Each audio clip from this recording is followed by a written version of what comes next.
हरे राम राम राम हरे हरे, हरे कृष्ण कृष्ण कृष्ण हरे हरे, हरे राम राम राम हरे हरे, हरे कृष्ण कृष्ण कृष्ण हरे हरे, हरे राम राम राम हरे हरे, हरे कृष्ण कृष्ण कृष्ण हरे हरे, हरे राम राम राम हरे हरे, हरे कृष्ण कृष्ण कृष्ण हरे हरे, पुंडरीकावधारी विठ्ठल श्री ज्ञानदेव तुकाराम, माऊली ज्ञानेश्वर महाराज की जय, जगद्गुरु तुकाराम महाराज की जय, सद्गुरु तुकोब महाराज की जय, श्री संत कबीर महाराज की जय।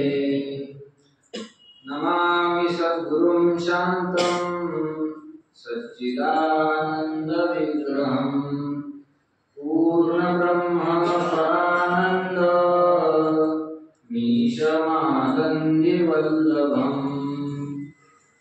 ओम नमो ज्ञानेश्वरा करुणाकरा दयाळा, तुमचा अनुग्रह लाभलो पावन झालो चराचरी, मी काळाकुसरी काहीच नेने, बोलतो वचने अति भाविका, तुमचा अनुग्रह लाभलो पावन झालो चराचरी, एका जनार्दनी तुमचा दास, त्याची आस पुरवावी, तुमचा अनुग्रह लाभलो पावन झालो चराचरी। अखिल कोट ब्रह्मांड नायक भगवान पांडुरंग परमात्म्याच्या या पंढरी नगरीमध्ये चातुर्मासाचा पर्वकाळ, आणि या पर्वकाळामध्ये आपण सगळे भगवंताच्या चिंतनाकरता या ठिकाणी आलेलो आहोत। तर भगवंताचं चिंतन करण्यासाठी जे वेगवेगळे मार्ग आहेत, त्या मार्गामध्ये असणारा मुख्य मार्ग म्हणजे संतांचे जे ग्रंथ आहेत त्या ग्रंथाचं काय करणं, चिंतन करणं। त्या ग्रंथाचं चिंतन करण्यासाठी आपण या ठिकाणी सगळे आलेलो आहोत, आणि सकाळी 7 ते 8 या वेळेमध्ये सगळे आपण या ठिकाणी जमतो गुरुवर्य गाथामूर्ती बाबांच्या गाथ्याच्या प्रवचनासाठी, आणि आजपासून या ठिकाणी संध्याकाळी ज्ञानेश्वरीचं चिंतन सुद्धा सुरू झालेलं आहे। तर या चिंतनाला सुरुवात करण्यापूर्वी भगवान पांडुरंग परमात्मा, सकल संत मंडळी, गुरुवर्य गाथामूर्ती बाबा या सर्वांच्या चरणी आपण दंडवत करू। या ठिकाणी जर आपण पाहिलं तर या गादीला फार मोठी परंपरा आहे।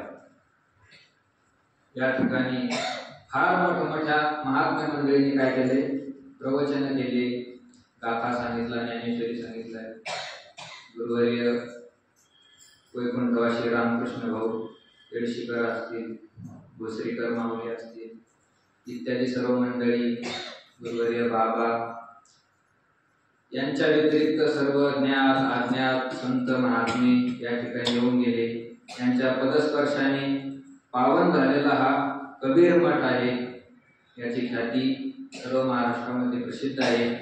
आणि या गादीवरती ज्ञानेश्वरी सांगण्याचा, ज्ञानेश्वरीच्या चिंतनाची सेवा करण्याचा हा योग माझ्या वाटेला आलेला आहे।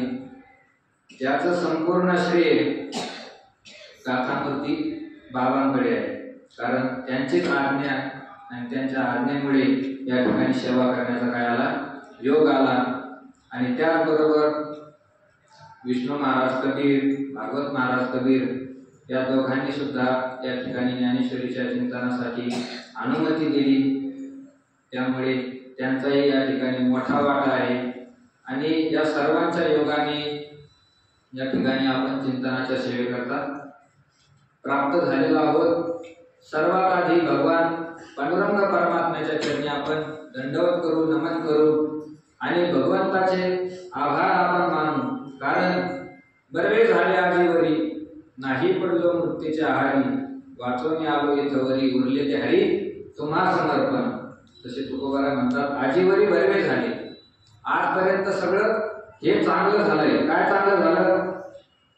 नाही पडलो मृत्यूच्या आहारी, मृत्यूच्या आहारी आम्ही पडलो नाही, मृत्यूचं संकट आमच्यावरती अजून आलेलं नाही, हे बरोबर झालं। आणि त्या संकटातून वाचून आलो इथवरी, त्या संकटातून वाचून आम्ही इथपर्यंत आलो।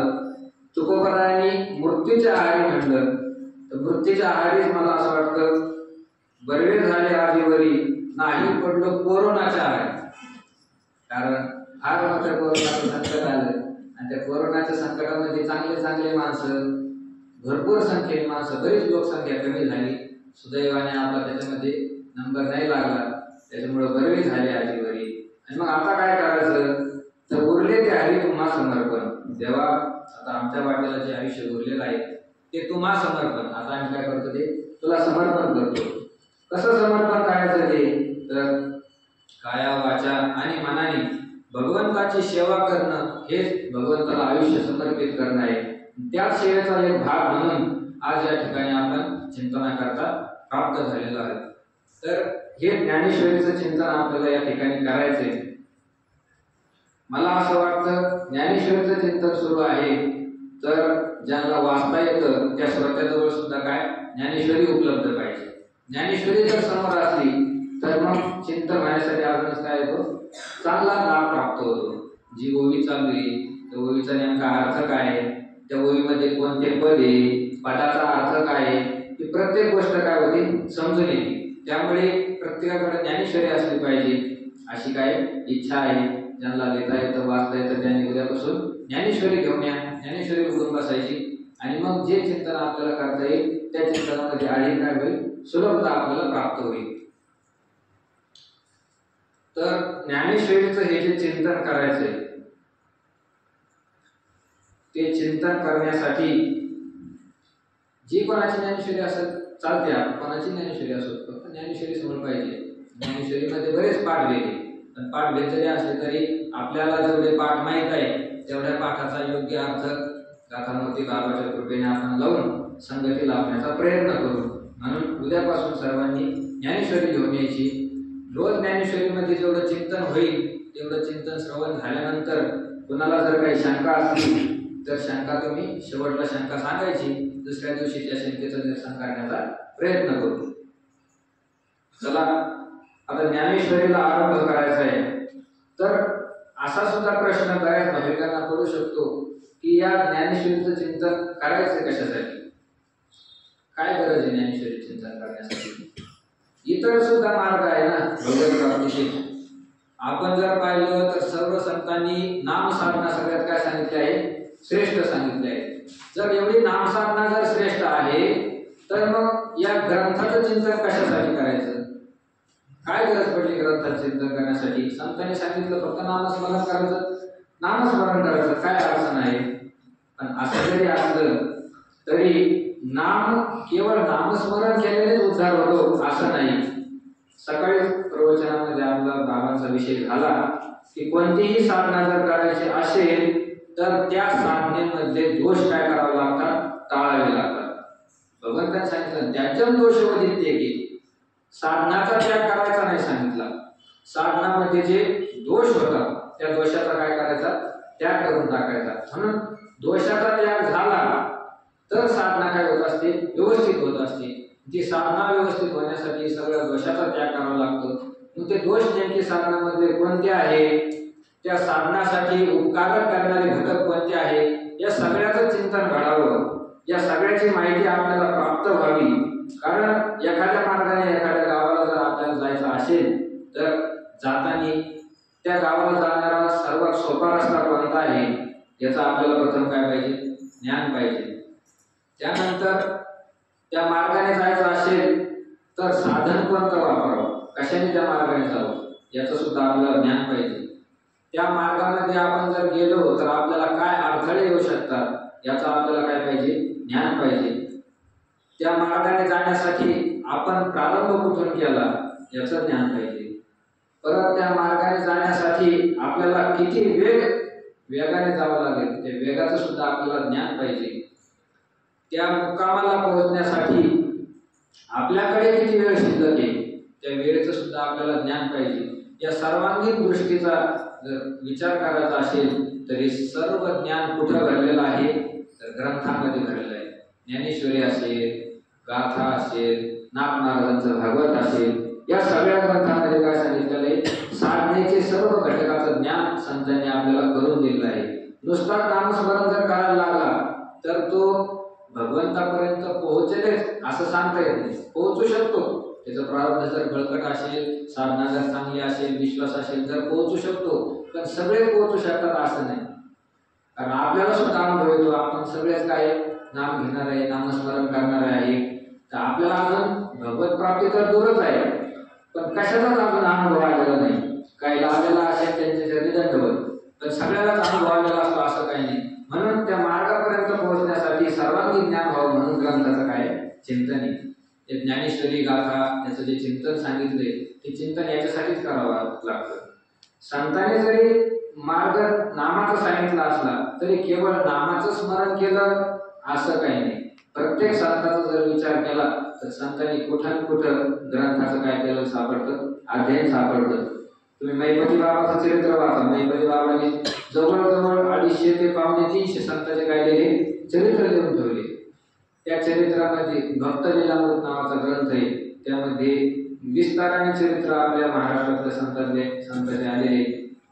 त्यामध्ये आपण जर पाहिलं तर नाथ महाराजांचं 12 अध्यायांमध्ये चरित्र पाहायला मिळतं, तुकोबारायांचं 16 अध्यायांमध्ये चरित्र पाहायला मिळतं. तर ते चरित्र सांगताना तुकोबारायाची जी साधना सांगितली ती साधना सांगत असताना तुकोबारायाच्या जीवनातला सगळ्यात महत्वाचा भाग जर कोणता असेल तर तुकोबारायाची ग्रंथाची केलेली काय साधना आहे. कुठं केली तर एकांतामध्ये डोंगरामध्ये जाऊन तुकोबारायांनी या ग्रंथाची काय केली साधना केली. तुकोबारायांच्या अगोदर ज्ञानोबारायांची ज्ञानेश्वरी आणि नाथ महाराजांचं भागवत, रामायण हे सगळे ग्रंथ काय होते उपलब्ध होते आणि त्याची शुद्ध प्रती तुकोबारायांनी मिळवून घेऊन त्या ग्रंथाचा अध्ययन केला असा उल्लेख आपल्याला काय होतो सापडतो. नाथ महाराजांचं भावार्थ रामायण तुकोबारायांनी पूर्ण पाठांतर केलं होतं असं महिपती बाबांनी काय केले वर्णन केले. आणि नाथ महाराजांच्या भागवताचे 1000 पारायण तुकोबारायांनी केले. म्हणजे ग्रंथाची साधना किती महत्वाची आहे हे सुद्धा आपल्याला कळून येईल. तुकोबारायांनी स्वतः सांगितले, काही पाठ केली संताची उत्तरे विश्वासे आदरे करून या. काही पाठ केली संताची उत्तरे. तुकोबाराय म्हणतात मी काय केलं साधना करण्यासाठी, जी साधनेचा तुकोबारायांनी क्रम सांगितला. याती शूद्र वैश्य केला व्यवसाय मोठा अभंग आहे, पूर्ण साधना सांगितली. पण त्यात सांगताना तुकोबारायांनी काय केले आपल्या साधनेचा क्रम सांगितलाय. त्यामध्ये काही पाठ केली संताची उत्तरे विश्वास आदरे करून या. काही संताची उत्तरे पाठ केली तर सगळ्या संतांचं थोडं थोडं थोडं थोडं थोडं थोडं पाठ केलं असं नाही केलं. काही उत्तरे पाठ केली असं नाही, तर काही संतांची उत्तरे पाठ केली. सगळ्या संतांचं नाही झालं, पण काही जे संत होते नामदेवरायाचा गाथा असेल, ज्ञानेश्वरी ज्ञानोबारायांची, नाथ महाराजांचं वाङ्मय, तर ते पूर्ण काय केलं त्याचं पाठांतर केलं. काही पाठ केली संतांची उत्तरे. आणि ते करत असताना तुमच्या आमच्यासारखं नाही केलं. कारण आपण जर पाहिलो तर ज्ञानेश्वरी पाठ करणारे पुष्कळ झाले आणि गाथा पाठ करणारे सुद्धा काय पुष्कळ झाले. कोणी एखादा भागवत पाठ करणार सुद्धा असू शकतो. पण तुकोबारायांनी पाठांतर कसं केलं ते सांगत असताना 2 विशेषण वापरले, विश्वास आदरे करून या. एक तर ग्रंथ पाठांतर करत असताना त्या संतांच्या वचनावर काय ठेवला विश्वास ठेवला. आणि दुसरं म्हणजे त्या संतांच्या वचनावर काय केला आदर केला संतांचा. आदर करून पाठांतर आणि दुसरं म्हणजे विश्वास ठेवून काय केलं पाठांतर केलं. तर अशी ही ग्रंथाची साधना तुकोबारायांनी केली. नाथ महाराजांचं तर चरित्र सगळ्याला माहीतच आहे. नाथ महाराजांनी जनार्दन स्वामीकडे देवगिरी किल्ल्यावर काय केली साधना केली, ग्रंथाचं पूर्ण काय केलं अध्ययन केलं. त्यांच्या चरित्रात पण काय उल्लेख आहे. ज्ञानोबारायांनी तर वेदाचं सुद्धा काय केलं अध्ययन केलं. तर असं जर पाहिलं तर बहुतेक बऱ्याच संत मंडळीने हे काय केले ग्रंथाचं अध्ययन केलंय आणि ग्रंथाचं अध्ययन करण्यासाठी त्यांचा काय भर आहे. त्या ग्रंथाचं अध्ययन करण्यासाठी ज्ञानोबांनी सुद्धा सांगितलं कशासाठी करायचं, तर तैसा वेद प्रतिपाद्य जो ईश्वर तो होवायला लागी गोचर सृष्टीचा निरंतर अभ्यास करणे. वेदाने प्रतिपादन केलेला जो ईश्वर आहे त्या ईश्वराचा आपल्याला गोचर व्हाव्या म्हणजे त्याचा आपल्याला प्रत्यक्ष ज्ञान होण्यासाठी साक्षात्कार होण्यासाठी सृष्टीचा निरंतर अभ्यास करणे. सृष्टीचा म्हणजे वेदाचा, गाथा, ज्ञानेश्वरी या ग्रंथाचा निरंतर अभ्यास करणे असं ज्ञानोबांनी सुद्धा काय केलंय सांगितलेले. हरिपाठामध्ये चला सर्व सुख गोडी साई शास्त्री निवडी रिकामा अर्धा घडी राहू नको. ज्ञानोबांनी सांगितलं तुला सर्व सुख पाहिजे का, विषय सुखाचा त्याग कर. आणि जर सर्व सुख जर लागत असेल तर सर्व सुख गोडी, सर्व सुखाची गोडी पाहिजे तर साई शास्त्री निवडी. नुसतं गाथा ज्ञानेश्वरी नाही, साई शास्त्री निवडी. 6 शास्त्र जे सांगितलेलं आहे ते 6 शास्त्र काय करतो निवड. त्याच्यामध्ये जे सांगितलेलं आहे चिंतन, सार, आसार, भाग सगळं चिंतन करून भगवत प्राप्ती करून घे, सर्व सुखाची प्राप्ती करून घे असं ज्ञानोबाचं सुद्धा काय आहे मत आहे. म्हणून जर मला प्रश्न पडत असेल की या ग्रंथाचं चिंतन कशासाठी करावं तर असं त्याचं काय उत्तर आहे. म्हणून या ग्रंथ चिंतनासाठी आपण या ठिकाणी सगळे एकत्र जमले आहोत. तुमच्या सगळ्या स्पर्धांच्या चरणी सुद्धा काय दंडवत आहे.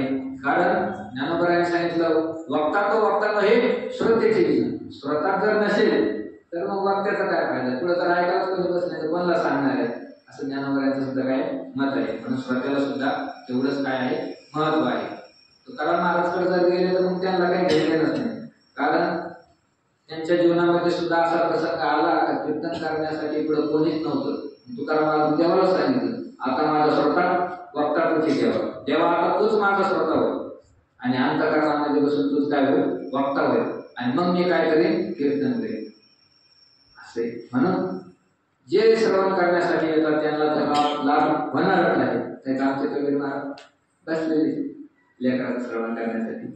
म्हणून या ठिकाणी श्रोत्याला सुद्धा काय आहे अधिकार आहे, श्रोत्याला सुद्धा तेवढंच महात्म्य आहे. पण तुकोबारायांनी एका ठिकाणी असं सुद्धा म्हणलेलं आहे ऐको ऐको कथा कोणीतरी जाऊन या घरी नेतो सुखे.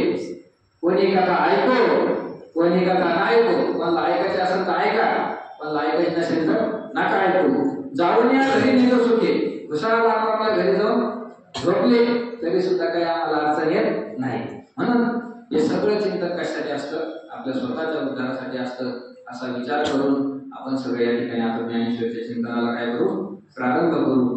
की ज्ञानेश्वरी सारखा जो ग्रंथ आहे हा फार मोठा अभूतपूर्व ग्रंथ ज्ञानोबारायांनी आम्हावर दया करून काय केलाय निर्माण केलाय. शके 1272 तरी टीका केली ज्ञानेश्वरी सच्चिदानंद बाबा आदरे लेखकू झाला.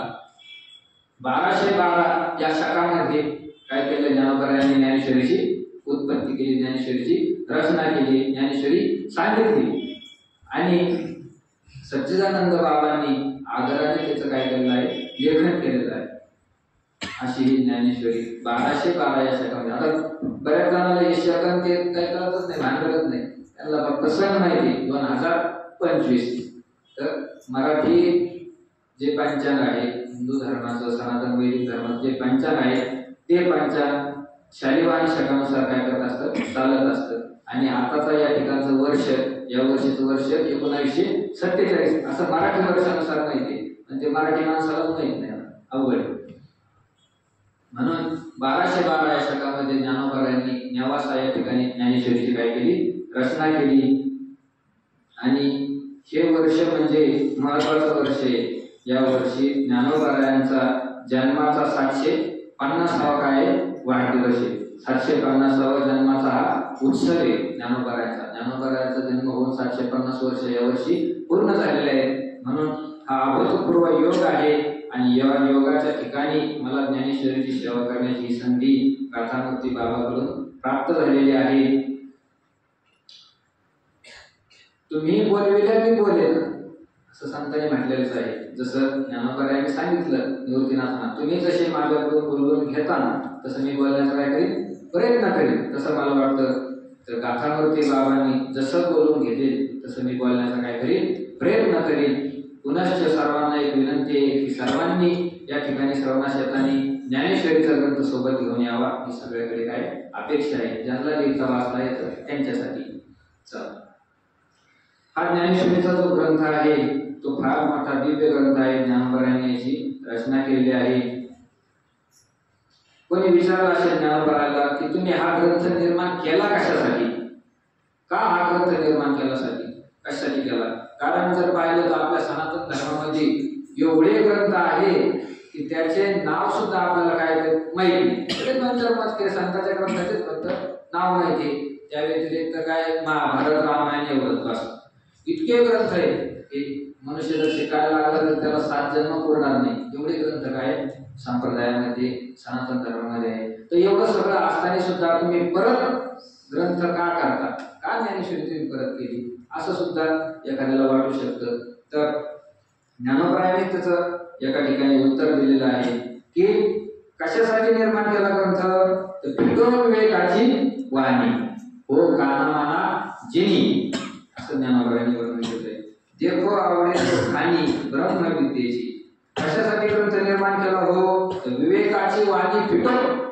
वाणी शब्दाचा अर्थ होतो दुष्काळ. वाणी म्हणजे शब्द हा एक अर्थ आणि वाणी म्हणजे दुष्काळ हा सुद्धा एक अर्थ होतो.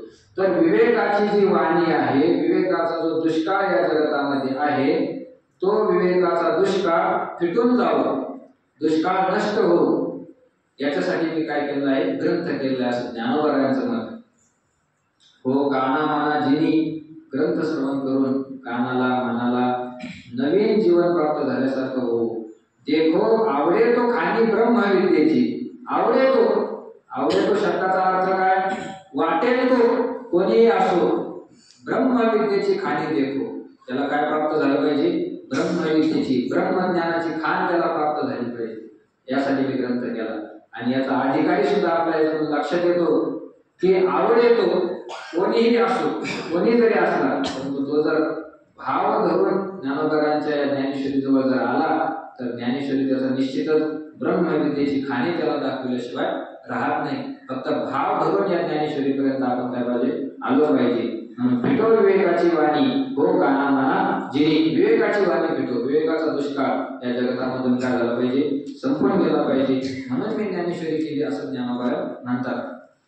त्याचबरोबर दिसो परतत्व डोळा पाहो सुखाचा सोहळा, रिघो महाबोध सुखाला माझी विख. परतत्व डोळा दिसो. ज्ञानोबा काय सांगतात, कशासाठी ज्ञानेश्वरी, या ज्ञानेश्वरीचं चिंतन केल्यामुळे काय झालं पाहिजे, परतत्व डोळा दिसो. डोळ्याला परतत्व दिसलं पाहिजे. परतत्व म्हणजे काय, तर पर शब्दाचा अर्थ आहे श्रेष्ठ.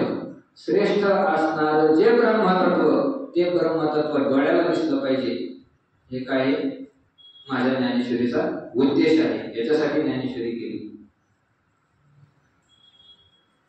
पाहो सुखाचा सोहळा, सगळ्याला सुखाचा सोहळा पाहायला मिळाला पाहिजे, म्हणून ज्ञानेश्वरी केली. रिघो महाबोध सुखा माझी विश्व.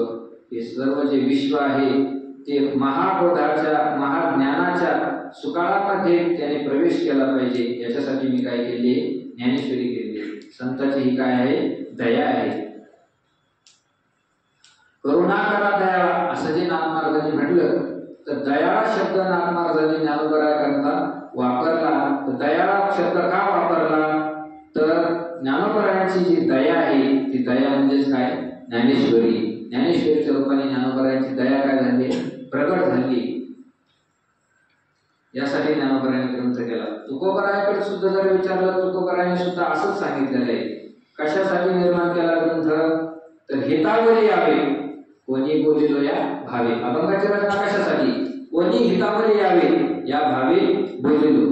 कोणीही असो तो काय झाला पाहिजे, हिताच्या साधनावर आरूढ झाला पाहिजे, किंवा कोणी अधिकारी असो तो हिताच्या साधनावर आरूढ झाला पाहिजे. याच्यासाठी मी काय केला, गाथा निर्माण केला, असं तुकोबारायांचं मत आहे.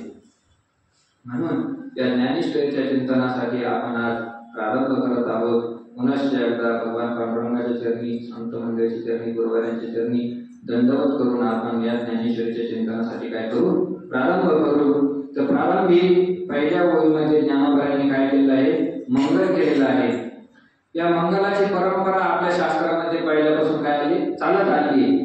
जो सनातन धर्माचा ग्रंथ करत आहे त्याने नमन केलंच पाहिजे असं शास्त्राचं काय आहे दंडक आहे. ते नमन कशासाठी केलं जातं, का नमन करावं याचे सुद्धा काही कारण सांगितलेले आहे. त्याच्यामध्ये 2-3 कारण पाहण्याचा आपण प्रयत्न करू. पहिलं कारण सांगितलेलं आहे समाप्ती कामो मंगलम आचरेत, असं शास्त्राने सांगितलं. समाप्ती कामो मंगलम आचरेत. मंगलम आचरेत, मंगलाचं काय करावं आचरण करावं, ग्रंथाच्या आरंभी मंगल करावं. कशासाठी, समाप्ती कामो, जे हाती घेतलेलं कार्य आहे ते हाती घेतलेलं कार्य निर्विघ्नपणे समाप्त हो या कामो म्हणजे इच्छेसाठी काय करावं मंगल करावं, समाप्ती कामो.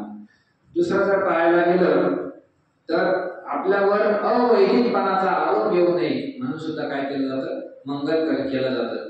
कारण जो मंगल करत नाही ग्रंथाच्या आरंभी त्याला शास्त्रकारांनी अवैदिक ठरवलंय. अवैदिकपणाचा आपल्यावर आरोप येऊ नये, आपण वैदिक आहोत हे सिद्ध व्हावं म्हणून ग्रंथकर्ते काय करत असतात मंगलाचं आचरण करत असतात, मंगल करत असतात. अजून जर पाहिलं तर शिष्ट संप्रदाय म्हणून सुद्धा मंगल केलं जातं. शिष्ट संप्रदाय म्हणजे श्रेष्ठांचा जो संप्रदाय आहे तो श्रेष्ठांचा संप्रदाय मंगल करण्याचा आहे म्हणून सुद्धा काय करतात मंगल केलं जातं. आपण जर पाहिलं तर सगळ्याच ग्रंथांमध्ये काय सापडतं मंगल केलेलं सापडतं. आता तुकोबारायांनी कुठून अभंग सुरुवात केली याचं जरी आपल्या सांप्रदायिक प्रतीमध्ये समचार दृष्टी वेळेवर साजरी हा अभंग काय असतो पहिला असतो, पण तुकोबाराने तो अभंग पहिला केला असं सांगता येत नाही. जर महिपती बाबाचं चरित्र पाहिलं तर प्रथम तुकोबारायांनी बाळकडीचे अभंग निर्माण केले असं महिपती बाबांनी काय करून ठेवले वर्णन केलेलं आहे. आणि ते महिपती बाबांनी जे वर्णन केले बाळकडीमधला पहिलाच अभंग कोणता आहे देवा आदि देवा जगत्रय जीवा.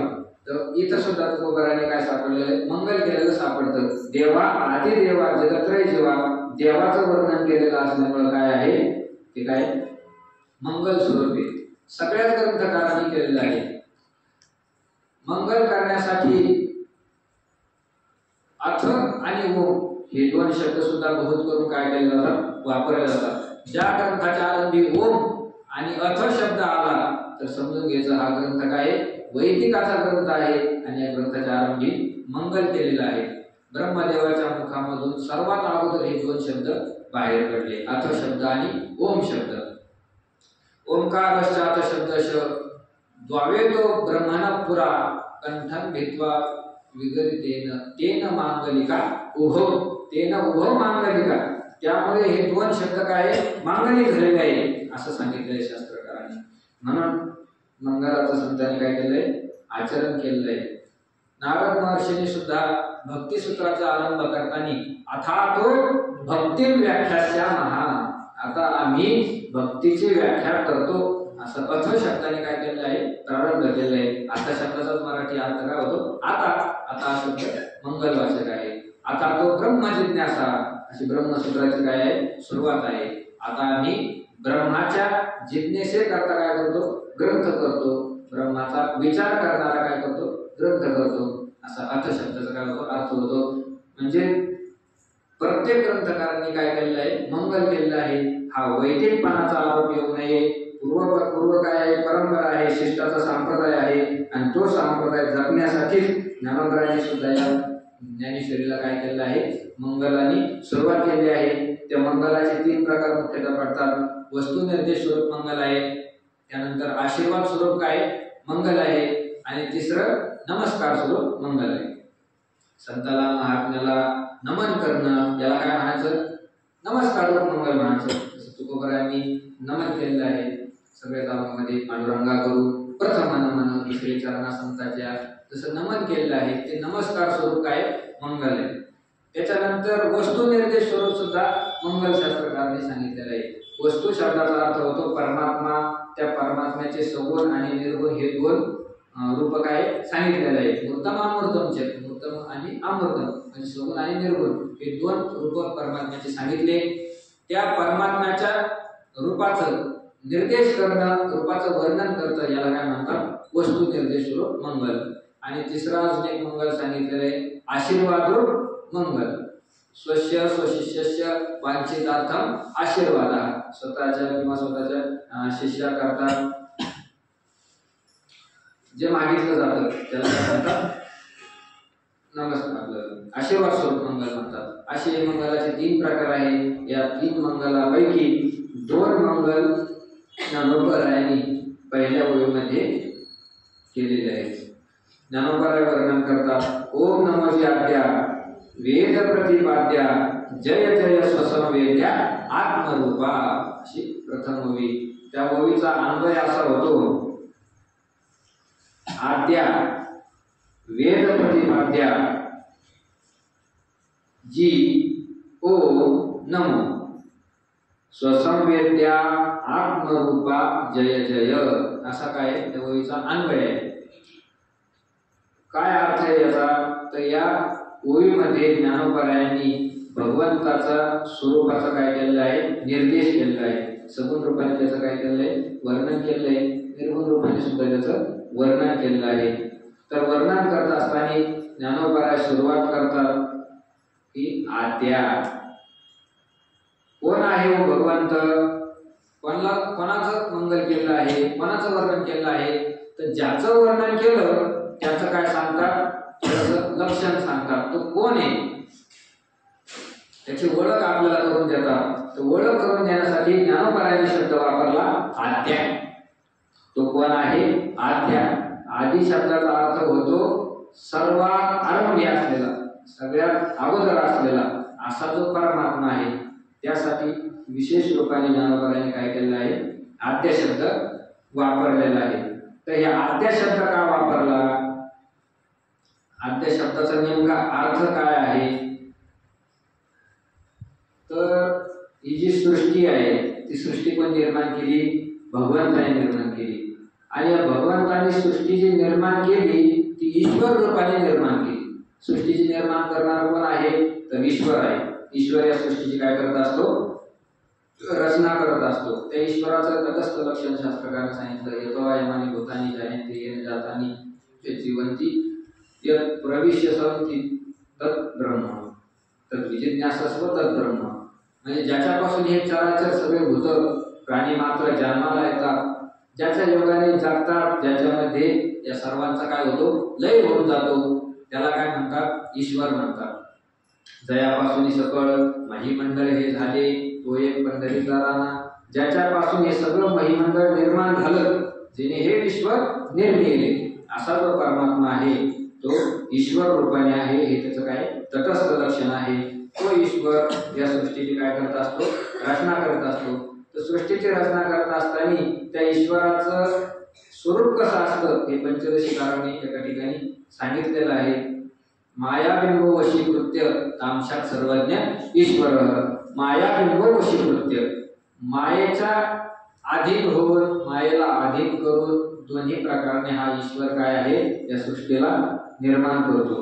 ईश्वराच्या स्वरूपामध्ये जर पाहिलं तर मायेचा काय आहे, अंश आहे। मायाविरहित जर असेल तर त्याला ईश्वर म्हणता येत नाही, त्याला शास्त्रकारांनी ब्रह्म म्हणलेलं आहे। तेच ब्रह्माला जेव्हा मायाची उपाधी लागती, तर मायाची उपाधी लागल्यानंतर मायेमध्ये जेव्हा ब्रह्माचा प्रकाश पडतो, ते जे चैतन्य आहे, मायायुक्त चैतन्य, त्या चैतन्याला शास्त्रकारांनी ईश्वर असं नाव दिलेलं आहे। ते ईश्वर काय करत असतो, या जगताची निर्मिती करत असतो। जगाची निर्मिती करत असताना तो ईश्वर अभिन्न निमित्त जगाचं काय आहे, उपादान आहे। जगाचं उपादान काय, कारणाचे 2 प्रकार, एक उपादान कारण आणि एक निमित्त कारण असतं। उपादान कारण वेगळं, निमित्त कारण वेगळं, असं आपल्याला सर्वसाधारण पाहायला मिळतं। जसं एक मातीचं गाडगं आहे, तर मातीचं गाडगं तयार करण्यासाठी काय लागतं, माती लागते। अजून काय लागतं, कुंभार लागतो। त्यानंतर कुंभाराचं फिरण्याचं चाक लागतं, चाक फिरण्यासाठी काठी लागते, माती आणण्यासाठी गाडवं लागतं। ही सगळे वस्तू कशासाठी लागतात, निर्माण करण्यासाठी। तर त्यामध्ये उपादान कारण माती असतं आणि निमित्त कारण बाकीच्या वस्तू। निमित्त कारण उपादान कारण कशाला म्हणायचं, कार्यामध्ये ज्या कारणाचा प्रवेश होतो त्याला उपादान कारण म्हणायचं। मातीचा प्रवेश कशामध्ये आहे, गाडीमध्ये मातीशिवाय घट राहू शकतो का? राहू शकत नाही. म्हणून माती काय झाली? उपादान कारण झाली. आणि बाकीचे जे कारण आहे त्याच्यासाठी निर्माण करणारे त्याला काय म्हणतात? निमित्त कारण म्हणतात. कारणाचे काही दोन प्रकार आहे आणि हे दोन प्रकार वेगवेगळे असे आपल्याला लौकिकामध्ये पाहायला मिळतात. परंतु सृष्टी निर्माण करण्यासाठी उपादान कोण आहे हो आणि सृष्टी निर्माण करण्यासाठी निमित्त कारण कोण आहे हे जर आपण पाहायला घेतलं तर शास्त्रकारांनी अभिन्न निमित्त उपादान कोण सांगितलंय? ईश्वर सांगितलं. ईश्वरच या सृष्टीचा उपादान आहे आणि ईश्वरच या सृष्टीचा काय आहे? निमित्त कारण आहे. ईश्वरामध्ये दोन अंश आहे. एक चेतन अंश पाहायला मिळतो, एक जड अंश. जड अंश म्हणजे माया, चेतन अंश म्हणजे ब्रह्मचैतन्याचा प्रकाश. तर तो ईश्वर काय करत असतो? या सृष्टीचे निर्माण करत असतो. तर उपादान कारण तो कसा आहे, निमित्त कारण कसा आहे याचा विचार शास्त्रामध्ये फार विस्ताराने सांगितलेला आहे. त्याचं सुद्धा चिंतन आहे. पण एवढं चिंतन करण्याची आपल्याला आवश्यकता नाही. कारण बहुतेक करून जर पाहिलं तर ते बारीक चिंतन समजण्याचा आता लोक अधिकारीच राहिले. बारीक चिंतन आता कोणाला आवडत नाही. फक्त आपलं वरून कथा रूपाने ते आमच्या गावामध्ये नाथ महाराजांचं रामायण चालतं. रामायणामध्ये काय सांगितलं? काही थोडंफार चिंतन आहे पण मुख्य ग्रंथ कशाचा आहे? कथा रूप आहे. राम वनवासाला कसा गेला, हे कसं झालं, ते कसं झालं, रावणाला कसं मारलं, कथारूप ग्रंथ आहे. एवढा कथारूप सोपा ग्रंथ असताना सुद्धा भागवत रामायण चालू असताना लोकांना झोप लागते. इतके लोकांची आता ऐकण्याची क्षमता कमी झाली. लोकांना चांगलं ऐकायला आता आवडत नाही. तो एक काळ होता पहिल्या काळामध्ये कीर्तनकार जर गावात आला तर लोक त्याला सांगायचे, महाराज आम्हाला ह्या अभंगाचं चिंतन सांगा. महाराज आम्हाला अशी अशी शंका आहे, ही शंका आम्हाला आमची दूर करा, असं पहिले लोक सांगत होते. आता महाराज घरी आला का मग तुम्हाला पोरं किती, तुम्हाला बायका आहे का, तुमचं लग्न झालं का ब्रह्मचारी, अशा गोष्टी. त्याच्यामुळे लोकांची क्षमता आता काय झाली? घसरलेली. बारीक चिंतन करणं काही अवघड नाही.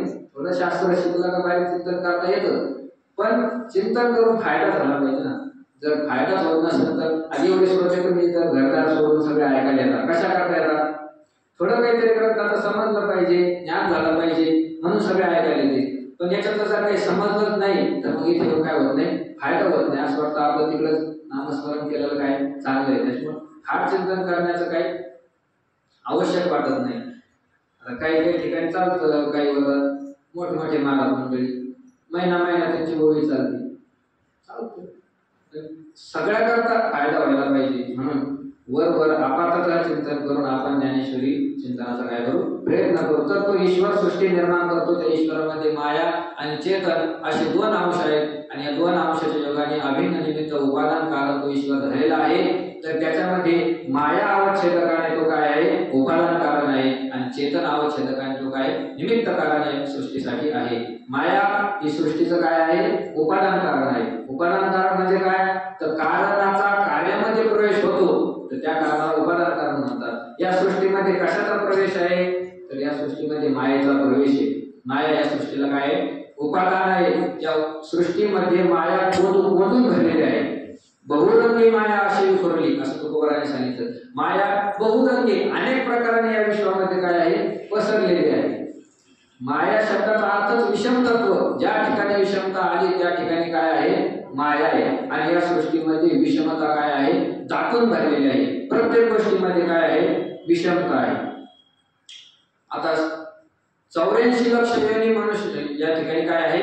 84 लक्ष योनी शास्त्रकारांनी सांगितलेले आहे. त्या योनीमध्ये त्या प्राण्याचा काय आहे? जन्म आहे. असं जरी असलं, एक योनी जरी घेतली, आता मनुष्याची योनी ही जरी एकच असली, या मनुष्य योनीमध्ये अनंत काय आहे? जीव आहे. सगळ्याचे शरीर काय नाही? सारखे नाही. सगळ्याचे शरीर सारखे नाही. जुळे भाऊ जर जन्माला आले तर ते सारखे वाटतात, सारखे नसतात. कारण त्याच्या अंगाचे जर ठसे जर पाहिले तर ते सुद्धा काय आहे? वेगवेगळे आहे. एकच माणूस आहे.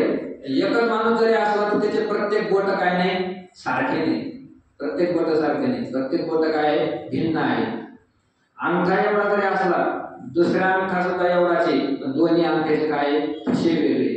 म्हणजे माया भरलेली. विषमता आली म्हणजे माया आली. माया या जगतामध्ये कोंदून भरलेली आहे. म्हणून तुकोबाराने सांगितलं बहुरंगी माया अशी विखुरली, पसरलेली माया जगतामध्ये. म्हणून मायाच्या आवश्यकाने हा ईश्वर सृष्टीला उपादान कारण आहे आणि त्याच्यामध्ये जो चेतन ब्रह्माचा भाग आहे त्या भागाने निमित्त कारण होत या ईश्वराने काय केली या सृष्टीची रचना केली आहे असं सगळ्या शास्त्रामध्ये वर्णन केलेलं आहे. म्हणून ज्ञानोबरायांनी शब्द काय वापरला, आद्या. तुम्ही काय आहात, या जगाची उत्पत्ती करणारे, या जगाचे तुम्ही काय आहात, आदी कारण आहात. मोठमोठे वाट सुरू असतात. तर ईश्वर आहे, ईश्वराची सिद्धी कशी होईल. बरेच लोक म्हणतात तुम्ही देव करता, हे करता ते करता, कुठे तुमचा देव, आम्हाला देव दाखवा, असे बरेच प्रश्न विचारणारे असतात. तर ईश्वराची सिद्धी जी केली जाते ती एक तर शास्त्र योनित्व असं म्हणते, कारण त्याला शास्त्राप्रमाणे शास्त्रामध्ये ईश्वराचं काय केलंय वर्णन केलेलं आहे, संतांनी ईश्वराचं वर्णन केलेलं आहे असं आपल्याला सांगावं लागतं. किंवा त्याचं दुसरं जर प्रमाण जर सांगायचं झालं तर अनुमान प्रमाणे सुद्धा ईश्वराची सिद्धी करता येते. काय अनुमान आहे हो, तर ज्या अर्थी हे सगळं जगत चालतं तर या जगाला निर्माण करणारा कोणीतरी असला पाहिजे, हे त्याचं काय आहे अनुमान आहे. आणि ह्या जगताला जो कोणी चालवतो त्या दिव्य शक्तीला आम्ही काय म्हणतो, ईश्वर म्हणतो. असं ईश्वरत्वाचं सुद्धा काय आहे सिद्धी केलेली आहे शास्त्रकारांनी. म्हणून ज्ञानोबरायांनी आद्या हा शब्द वापरला. आद्या म्हणजे आदी कारण. या जगताचं तुम्ही काय आहात, आदी कारण आहात. हे पांडुरंगा, हे भगवंता, तुम्ही या जगताचं आदी कारण आहात. हे जगत तुमच्यापासून उत्पन्न झाले आहे. या जगताच्या पूर्वी फक्त तुम्ही होता. असं काय तुकोबरायांनी, ज्ञानोबरायांनी सगळ्या संतांनी वर्णन केलेलं आहे. पहिले कोठेच नव्हते काही, चंद्र सूर्य तारा नाही. पहिले म्हणजे सृष्टीच्या अगोदर पंचदशी काव्य सुद्धा सांगितलं, इदं सर्वं पुरा सृष्टी एकमेवा द्वितीयकम सदैवासी नाम रूपे नास्ता मिथ्या हुनेर्वच. कुठेतरी पुराणामध्ये आरुण्याचं काय आहे असं वचन आहे की इदं सर्वं पुरा सृष्टी. इदं सृष्टी हे पुरा म्हणजे या सर्व सृष्टीच्या अगोदर एकमेव अद्वितीयकम म्हणजे एव आणि अद्वितीय अशा स्वरूपाचं ब्रह्म या सृष्टीच्या अगोदर तिथं होतं. सत असं शास्त्रकारांनी त्याला म्हणलंय. सत एव आसी, सतत उत्पन्न होतं, सतत या सृष्टीच्या अगोदर तत्व होतं. नाम रूपे न असता, त्या ठिकाणी नाम आणि रूप हे दोन्ही सुद्धा अजून निर्माण झालेले नव्हते. म्हणजे नाम रूपाच्या अगोदरचं जे तत्व आहे, नाम रूप उत्पन्न होण्याच्या अगोदरचं जे तत्व आहे ते तत्व कोण आहे, पांडुरंग आहे. हे पांडुरंगाचं काय आहे लक्षण ज्ञानोबरायांनी या ठिकाणी सांगितलेलं आहे. मायेचा जर विचार केला तर मायेच्या ठिकाणी नाम आणि रूप हे दोन काय आहे, तिचे गुण आहे, तिचं लक्षण आहे. आणि परमात्म्याचा जर विचार केला तर त्याच्या ठिकाणी तीन तत्व आहे, अस्थि, भाती आणि आनंद. त्याला प्रिय, अस्थि, भाती, प्रिय ऐशी पदे तिन्ही एका जनार्दनी त्याची झाली. तर भगवंताचं, परब्रह्माचं, पांडुरंगाचं जे आहे ते तीन तत्वाने वर्णन आहे, अस्थि, भाती आणि प्रिय. अस्थि म्हणजे असणे, भाती म्हणजे ज्ञान होणे आणि प्रिय म्हणजे आनंद स्वरूप. हे कोणाचे गुण आहे, परमात्म्याचे. आणि नाम आणि रूप हे दोन्ही कोणाचे गुण आहे, मायेचे गुण आहे. म्हणून नामरूपे नासता असं सांगितलं. नामरूपे उत्पन्न होण्याच्या अगोदर सुद्धा जे तत्व आहे ते तत्व तुम्ही आहात. ते हे पांडुरंगा, ते तत्व म्हणजे तुमचं मूळ काय आहे, स्वरूप आहे, असं शास्त्रकारांनी सुद्धा वर्णन केलं आहे. आणि ज्ञानोबरांनी या पहिल्या ओळीमध्ये आद्या शब्द घेऊन आद्या शब्दाने या पांडुरंगाचं काय केलेलं आहे, वर्णन केलेलं आहे. सगळे सृष्टी जे निर्माण झाली याच्यामध्ये सुद्धा बरेच वाद आहे. कोणी काय म्हणतं या सृष्टीच्या अगोदर शून्यच तत्व होतं. तर बुद्धाकडे जर आपण गेलो तर बुद्धेचे चार अन्वये, माध्यमिक, योगाचार, सौत्रांत्रिक, वैभाषिक, हे सगळे काय सांगतात, या सृष्टीच्या अगोदर काय होतं, शून्य माशी ऋषी. अगोदर काय होतं, फक्त शून्यच होतं. शून्यावाचून अगोदर काहीच नव्हतं. तर याचं खंडन आपल्या शास्त्रामध्ये ठिकठिकाणी पाहायला मिळतं. तर शून्य जर अगोदर होतं तर सद्योगम असलात्मका, स्वतःच्या योगाने होतं का सत्स्वरूप होतं. शून्य तरी म्हणतात, शून्य हे स्वतःच परब्रह्माचं स्वरूप आहे, ते परब्रह्माच्या सत्तेने ते शून्य राहतं. असं खंडन त्याच्या शास्त्रामध्ये फार बारीक चिंतनाने केलेलं आहे. म्हणून या ठिकाणी ज्ञानोबरायांनी आद्य शब्द वापरून एवढंच सांगितलं, हे पांडुरंगा, तुम्ही या जगाचे आदी कारण आहात, तुम्ही या जगताची उत्पत्ती केलेली आहे, तुमच्यापासून हे जगत काय झालं आहे, निर्माण झाले. भगवंतांनी स्वतः सांगितलं ना, अहम सर्वस्व प्रभो, मत्त सर्वं प्रवर्तते अहम सर्वस्य प्रभो, मी या सर्वाचा काय आहे आदी आहे, प्रभव म्हणजे माझ्यापासून विशेष प्रकारे यांची काय आहे उत्पत्ती आहे। मत्त सर्वं प्रवर्तते, मत्त म्हणजे माझ्यापासून सर्वं हे सर्व जगत प्रवर्तते निर्माण होते, असं भगवंताने सुद्धा काय केलं आहे वर्णन केलं आहे। म्हणून आद्य या शब्दाने ज्ञानोबा म्हणतात तुम्ही या जगताचे आदिकारण आहात, तुम्ही या जगताच्या पूर्वी होता, असं जे तुमचं स्वरूप आहे तेच तुमचं मूळ स्वरूप आहे। अशा मूळ स्वरूप असणाऱ्या आदिकारण असणाऱ्या हे पांडुरंगा मी तुम्हाला काय करतो वर्णन करतो, असं ज्ञान नमस्कार करतो, असं ज्ञानोबांनी काय केलं आहे नमस्कार स्वरूप मंगल केलेलं आहे। आणि मंगल करून ज्ञानोबांनी आपल्या ठिकाणचा अवैदिकपणाचा आरोप दूर केलेला आहे, शिष्ट संप्रदायाचं सुद्धा आचरण केलेलं आहे। आणि समाप्ती काम मंगलम आचरेल, हे ज्ञानेश्वरीचं जे हाती घेतलेलं कार्य आहे ते ज्ञानेश्वरी लिखाणाचं कार्य पूर्ण हो यासाठी सुद्धा मंगलाचं काय केलेलं आहे आचरण केलेलं आहे। आणि त्याचं फळ म्हणूनच की ज्ञानेश्वरी ग्रंथ काय झालेला आहे पूर्ण झालेला आहे। बऱ्याच ग्रंथकारांचे ग्रंथ सुरू होतात पण पूर्ण होतीलच असं सांगता येत नाही, पण ज्ञानोबा ग्रंथ सुरू झाला आणि त्याची समाप्ती सुद्धा झाली आणि त्याच्या समाप्तीची पूर्वणी म्हणून ज्ञानोबा सांगितलं पुढती पुढती पुढती या ग्रंथ पुण्य संपत्ती सर्व सुखी सर्व होती संपूर्ण होईजे। ज्ञानोबा त्याची पूर्णता सुद्धा काय केली आहे आपल्या ठिकाणी सांगितलेली आहे। आणि मग शके 1272 एक ठिकाणी ज्ञानेश्वरी सच्चिदानंद बाबा आधारे लेखक झाला म्हणून सच्चिदानंद बाबा त्याच्यावर काय केले आहे टीका केली आहे। आणि याचबरोबर विशेष एक गोष्ट विशेष सोडून सांगायची म्हणजे ज्ञानोबरायांची हे ज्ञानेश्वरीचं चिंतनाचा जो आपल्याला योग आलेला आहे ते योगामध्ये फार मोठा सिंहाचा वाटा म्हणून आमचे पैठणचे कोण आहे नाथ महाराज आहे। या नाथ महाराजांमुळे आज आपल्याला ज्ञानेश्वरीचा यथायोग्य काय करता येतं चिंतन करता येतं। त्या काळामध्ये जर पाहिलं तर नाथ महाराजांपर्यंत ही ज्ञानेश्वरी म्हणण्याच्या लायकीची सुद्धा राहिली नव्हती, इतकं मोठं त्याच्यामध्ये काय झालं होतं भेसळ झाली होती। सगळ्या लोकांनी आपापल्या परीने त्यातमध्ये काही गोव्या घुसडल्या, काही गोव्या आपापल्या परीने त्यातून काढून टाकल्या, हे सगळ्या लोकांनी कोणी केलं हे सगळं त्या काळचे विद्वान लोक ज्यांना काही त्याच्यामधलं आवडलं नाही खपलं नाही आपल्या वागण्याच्या विरोधात वाटलं त्या लोकांनी त्यावेळेस ज्ञानोबांच्या ज्ञानेश्वरीमध्ये फार कष्ट घेऊन काय केले पाठभेद केले तयार गोव्या काढून टाकल्या। तर हे सगळं जेवढं झालं ते सगळं होऊन ज्ञानोबालाच वाटलं की आपली केलेली जी ज्ञानेश्वरी आहे ती थोड्याच काळामध्ये लोकांना उपयोगात पडू नये म्हणून तिचं काहीतरी जीर्णोद्धार व्हावा म्हणून ज्ञानोबांनी नाथ महाराजांना प्रेरणा देऊन आपल्याकडे बोलवून घेतलं। आणि नाथ महाराजांनी ज्या वेळेस ज्ञानोबांकडे जाऊन नाथ महाराजांनी दंडवत घातला त्यावेळेस ज्ञानोबांनी काय सांगितलं आता आमची जी ज्ञानेश्वरी ती तुम्ही काय करा शुद्धीकरण तिचं करा। नाथ महाराजांनी सुद्धा सांगितलं ग्रंथ पूर्वीच आधी शुद्ध, ग्रंथ काय आहे पूर्वीच आधी शुद्ध आहे, त्याला शुद्धीकरण करण्याची गरज नाही। ती नाथ महाराजांची काय नम्रता आहे, खरं तर तो अशुद्ध झाला होता म्हणून तो शुद्ध केला ना, पण नाथ महाराजांची काय नम्रता आहे श्रेय आपल्याजवळ घेऊ नये म्हणून तसं सांगितलं ग्रंथ पूर्वीच आधी शुद्ध बरी पाठांतरी शुद्ध अबद्ध। पाठांतर जो झाला ग्रंथ कारण पूर्वी छापण्याचे साधनच नव्हते, हे याच्याकडून पाठ करायचा त्याने लिहून घ्यायचं त्याने पाठ करायचं त्याने लिहून घ्यायचं असं असल्यामुळे त्या पाठांतरामध्ये सुद्धा काय झाले बरे दोष झाले। ती एक संप्रदायामध्ये खंतच आहे की जसं तुम्ही वेदाचं जर पाहिलं तर वेद जेव्हा आरंभी भगवंताने निर्माण केला आरंभी जेव्हा वेद झाला तर त्या वेदामध्ये जसे अक्षर होते तसेच अक्षर आज काय आहे उपलब्ध आहे। ज्ञानोबा समोर वेद आहे तिथं पांडुरंगाच्या समोर सुद्धा काय वेद ठेवलेले आहे, तर ते वेद जसे उत्पन्न झाले तसेच आजपर्यंत वेदाचे काय अक्षर आहे त्या वेदामध्ये अजून एका कानाचा सुद्धा काय झालेला नाही बदल झालेला नाही।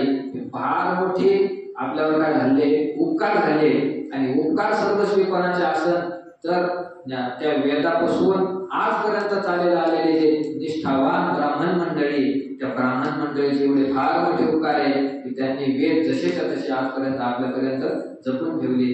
आणि ज्ञानेश्वरी मात्र आता निर्माण झाली ते 700 सव्वा 700 वर्ष निर्माण झालं, 700 सव्वा 700 वर्ष झाले। एवढ्याच वर्षामध्ये इतके पाठभेद झाले, त्या पाठभेदावरून काय काही मंडळीचे भांडणं आमच्या ग्रंथामध्ये हा पाठ घेतला जातो आम्ही तो पाठ घेणारच नाही, तर एवढी आबद्धता या ज्ञानेश्वरीमध्ये काय झाली निर्माण झाली. म्हणून नागनाथांनी त्याचं शुद्धीकरण केलं. आणि राशे सावंतरी तारण नाम संवत्सरी एका नागाने तरी गीता ज्ञानेश्वरी प्रति शुद्ध केली. ज्ञानेश्वरीची प्रत नागनाथांनी शुद्ध केली. म्हणून आज आपण जर ज्ञानेश्वरीचं चिंतन करतो ती ज्ञानेश्वरी नाग महाराजांच्या हाताने काय झाली आहे, शुद्ध झालेली आहे. म्हणून नाग महाराजांचा फार मोठा आपल्यावर काय आहे, उपकार आहे. या ज्ञानेश्वरीचं चिंतन करण्याचा योग आपल्याला या ठिकाणी आलेला आहे. आणि आतापर्यंत आद्य शब्दावर या ठिकाणी आपण चिंतन केलेलं आहे. उद्या याच ठिकाणी याच वेळेमध्ये पुढचं ज्ञानोबराचं जे चिंतन आहे ते चिंतन करण्याचा आपण प्रयत्न करू. आज थोडा उशीर झाला, म्हणजे सगळ्यांनी 4च्या अगोदर हजर राहा. आणि उद्या येताना सगळ्यांनी ज्ञानेश्वरी घेऊन या, ही तुमच्या चरणी काय आहे, इच्छा आहे. म्हणून या ठिकाणी सकल संत गुरुवर्य भगवान परमात्मा यांनी सेवेची संधी दिली. म्हणून सर्वांचे आभार आहे, सर्वांच्या चरणी दंडवत आहे. अशीच कृपा आपल्यावर साधू संतांची राहो ही भगवंताच्या चरणी काय प्रार्थना आहे. आणि आज या ठिकाणी या सेवेला पूर्ण विराम. कुंडली गौतम विठ्ठल श्री ज्ञानदेव